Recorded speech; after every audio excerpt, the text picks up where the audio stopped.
नाज़रीन करام अस्सलाम वालेकुम। आज 28 मार्च हो चुकी है और आपको मालूम है कि आज दरख्वास्तों की वसूली का अमल और उसमें ये 3-4 दिन रह गए और 31 मार्च 2023 आखिरी दिन होगा आज दरख्वास्तों की वसूली का।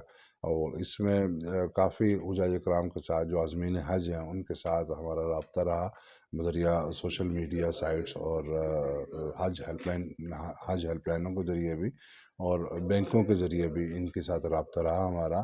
और जो इनको मुश्किलात आई हमने कोशिश की कि इनकी आसानी के लिए हम जो भी इक़दाम उठा सकते हैं वो ज़रूर उठाएं। तो आज तक के लिए जो चीज़ें आज़मीन हज को बताना उनके गोश गुजार करना ज़रूरी हैं, कुछ पॉइंट्स हैं। सबसे पहली बात ये कि आपको दोबारा ताकीद की जाती है कि जो bank branch Pakistani bank branch है, आपकी हज दरख्वास्त वहीं से प्रोसेस होगी।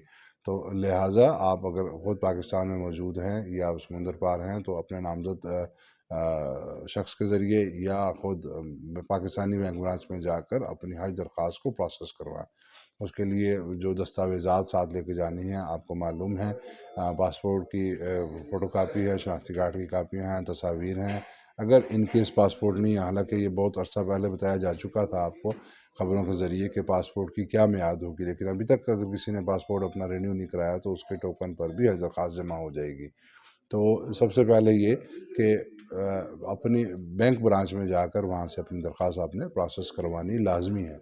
और उसके एंड में आपने जब प्रोसेस हो जाएगी तो एक कंप्यूटराइज तस्वीर वाली एक आपकी कंप्यूटराइज रसीद निकलती है जिस पर बयान हल्फी भी है और उस पर आपके भी दस्तखत होंगे और बैंक ऑफिसर के दस्तखत और उसकी मोहर भी होगी। ये लाजमी अपने बैंक वालों से लेना है। और जब ये हो जाता है तो आपको एक SMS भी जारी होता है जिसमें आजकल नेटवर्क के इश्यूज़ की वजह से कुछ ताख़ीर हो रही है, लेकिन उसकी तसल्ली करने का बेहतरीन तरीका ये है कि वजारत की वेबसाइट पर आप अपने ID कार्ड या हज दरख्वास्त नंबर के ज़रिए आप अपने क्वाइफ चेक कर सकते हैं। अगर वजारत की वेबसाइट पर आपकी क्वाइफ और आपके तमाम ग्रुप के क्वाइफ उसमें नज़र आ रहे हैं तो इट्स मीन कि आपकी दरख्वास्त मुतलका बैंक ने वजारत के पोर्टल पर पंच कर दी है। तीसरी बात यह है कि जिन लोगों की रेमिटेंस वहाँ से आनी है और अभी तक उनको इश्यूज़ आ रही हैं तो उनको ये कहना चाहूँगा कि फ़ौरी तौर पर ख़ुद या अपने नामज़द बंदे के ज़रिए मुतलका बैंक ब्रांच में रब्ता करें। और अगर वहाँ पे मसला हल नहीं होता तो बैंक कोऑर्डिनेटर्स के नंबर दिए हुए हैं।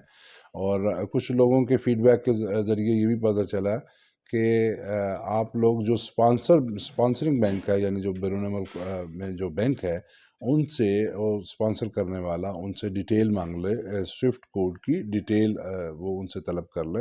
वो 1 पेजर डिटेल होती है और वो जब वो स्पॉन्सरिंग बैंक यानी जो बैरून मुल्क से बैंक जहाँ से पैसे आ रहे हैं वो जो मालूमात देगा स्विफ्ट कोड की तो वो अपने पाकिस्तानी बैंक में शो करनी है। उससे आपके पैसों की ट्रांजैक्शन या उसकी सिंक होना वो इजी हो जाएगा। तो वो उनसे ज़रूर तलब कर लें। और आखिरी बात ये है कि वजारत ने 4 हज हेल्पलाइनें यहाँ पर दी हुई हैं और ड्यूरिंग ऑफिस आवर्स और रमज़ान में भी तकरीबन अफ्तार से पहले तक वो काम कर रही हैं। तो आप लोगों को किसी भी किस्म की मालूमात या शिकायत के लिए इन हज हेल्पलाइनों के लिए आप मावनत के लिए इन पर रब्ता कर सकते हैं। इनके नंबर नीचे मैं दे रहा हूँ। और इसके अलावा वजारत का व्हाट्सएप नंबर है जो कि शिकायत के लिए है। आपसे गुजारिश है कि हेल्पलाइन के लिए रहनुमाई के लिए हेल्पलाइनों से रब्ता करें और शिकायत के लिए वजारत के व्हाट्सएप नंबर पर रब्ता करें। इंशाअल्लाह मज़ीद मालूमात के साथ आपके पास दोबारा हाज़िर होंगे। अस्सलामु अलैकुम वरहमतुल्लाह।